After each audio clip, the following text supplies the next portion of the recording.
ఆవిడ మాటతో నేను ఏకీభవిస్తున్నాను. ఫెమినిజం అంటే అర్థం తెలియని వాళ్ళు కూడా దీనికి ఫెమినిజానికి ముడి పెడుతున్నారు సార్, మీరు కూడా ముడి పెట్టారు, అది కృష్ణకుమార్ గారు అభ్యంతరం. ఆవిడ అన్నారు పోనండి, ఓకే నేనే ఒక మాట చెప్తా.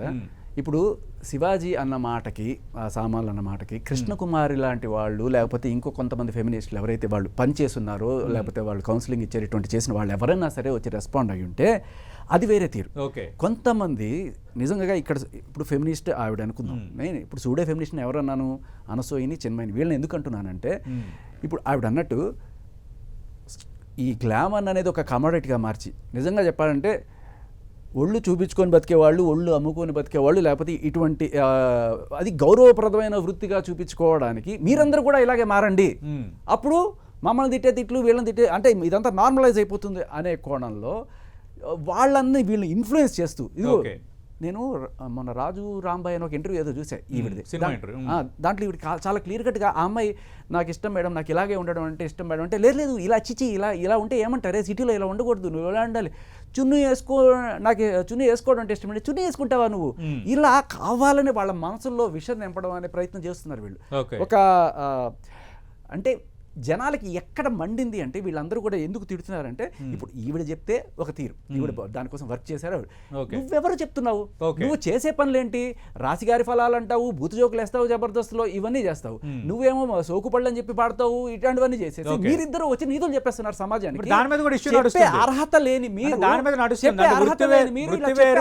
వాళ్ళకి తేడా ఉంది. రైట్, వృత్తి వేరు వ్యక్తిగతం వేరు. ఒక సినిమాలో పాట పాడినా, ఒక సినిమాలో యాక్ట్ చేసినా దానికి బయట జీవితానికి ముడి పెట్టొద్దు అంటున్నారు మీరు. నేను పెడతాను అంటున్నాను ఎందుకంటే this is more dangerous than this. Okay, నువ్వు దీన్ని కమర్షియల్ గా డబ్బులు సంపాదించుకోవడానికి చేస్తున్నావు, ఇది జనాలను చెడగొడుతుంది. ఇప్పుడు చిక్రి పాటలో సరుకు సామాను అని చెప్పి ఆయన ఒక అమ్మాయి ఎంబడబడుతూ మాట్లాడుతుంటే అది ఆయన విలన్ గా చేస్తున్నాడా, హీరోగా చేస్తున్నాడా? హీరోగా చేస్తున్నాడు. అదే ఒక విలన్ గా చేశాడు అనుకోండి, చూడు విలన్లు అలాంటి పనులు చేస్తారు, తప్పు నాన్న, కాబట్టి ఇది ఇంట్లో చెప్పే పద్ధతి. లేదు మా హీరోని చేస్తున్నా అంటే అది చేయడం హీరోయిజం. నేను రేపు ఒక అమ్మాయిల వెనకాల వెళ్ళి తిరుగుతూ సరుకు సామాన్ అని చెప్తేనే నేను హీరో, అది నువ్వు రాంగ్ మెసేజ్ ఇస్తున్నావు. ఆ మెసేజ్ ఇస్తూ నాగబాబు గారు ఒక పక్క ఆయన కొడుకే కదా, ఆయన చెప్పుకోవచ్చు కదా, ఆయనే చెప్పకుండా జనాలందరికీ కూడా వాళ్ళు ఇష్టం వచ్చిన పట్ల వాళ్ళు ఇట్లా అనకూడదు ఇట్లాంటి అనకూడదు అని చెప్పి మీరు ఇదే సూడో ఫెమినిజం చెప్పేది. అంటే మహిళలు కృష్ణకుమార్ గారు సూడో లేదు గీడో లేదు, అసలు ఫెమినిజం కాదది. ఓకే, ఫెమినిజమే కానప్పుడు సూడో ఫెమినిజమే. ఆవిడకి అభ్యంతరం లేకుండా డ్యూయల్ స్టాండర్డ్స్ అని మాట్లాడదాం. అక్కడ ఒక చెప్పేది నీతి, చేసేది బూతు, రెండు నాలుకల ధోరణి. అందుకని జనాలకి నచ్చలా, అందుకే జనాలకి నచ్చలా, అందుకనే వీళ్ళని తిడుతున్నారు.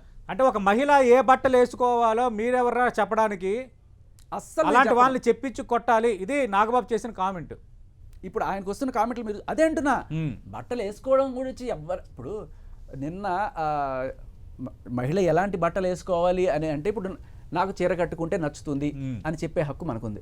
నువ్వు చీర కట్టుకోవాలి లేకపోతే నేను చంపేస్తాను అనే హక్కు లేదు. నాకు మీరు ఇలా ఉంటే నచ్చుతుంది, నాకు అమ్మాయిల పద్ధతిగా ఉంటే నచ్చుతుంది, అది నీ అభిప్రాయం, అది ఎవరైనా చెప్పచ్చు. దానికి రాజ్యాంగం ఇచ్చిన హక్కు అది.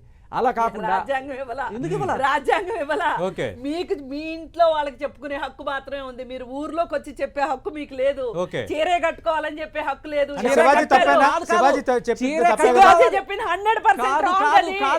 చీరే కట్టుకోవాలి అని చెప్పాలా, చీర కట్టుకుంటే బాగుంటుంది అని చెప్పడం తప్పు కాదు. లేదు, దానికి చెప్పాడు, మీరు వినండి, మీరు మార్చాలని చూడకండి. ఆయన చెప్పిన దాని గురించి కాదు, నేను ఎవరైనా సరే నాకు అమ్మాయి చీర కట్టుకుంటే బాగుంటుంది, అది మీ పర్సనల్ ఒపీనియన్. మీరు జనాల మీద చెప్పడానికి లేదని అంటే ఆ ఒపీనియన్ చెప్పడానికి లేదా, ఆ ఒపీనియన్ చెప్పాలి. ఇప్పుడు నేను చెప్పాను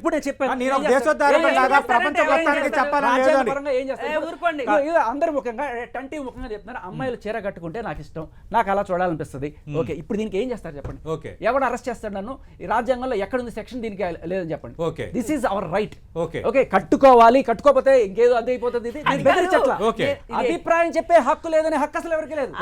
అది కాదు, ఇది దారుణం.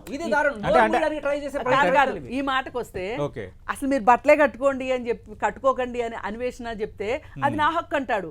నేనేమంటానంటే ఎవరికి వాళ్ళకి వాళ్ళ పర్సనల్ చాయిస్ ని నిర్దేశించుకునే హక్కు వాళ్ళకు ఉంటది. లేదు ఒక తల్లికో ఒక తండ్రికో వాళ్ళ పిల్లలు ఏం వేసుకుంటారో చెప్పే హక్కు ఉంటది, ఒక ఫ్యామిలీలో చెప్పుకునే హక్కు ఉంటది. లేదు ఒక చిన్న గ్యాదరింగ్ లో లిటిల్ గ్యాదరింగ్ లో ఒక నలుగురు ఇంటి చెప్పే హక్కు ఉంటది. కానీ పబ్లిక్ లోకి వచ్చి చీర కట్టుకుంటేనే నాకు ఇష్టం అంటే నువ్వెవడవయ్యా చీర నా ఇష్టం నేను చెప్పడానికి ఓకే. ఇష్టం నేను చెప్తా ఓకే, ఓకే, ఒక్క నిమిషం. బరాబర్ చెప్తా రైట్, నా చీర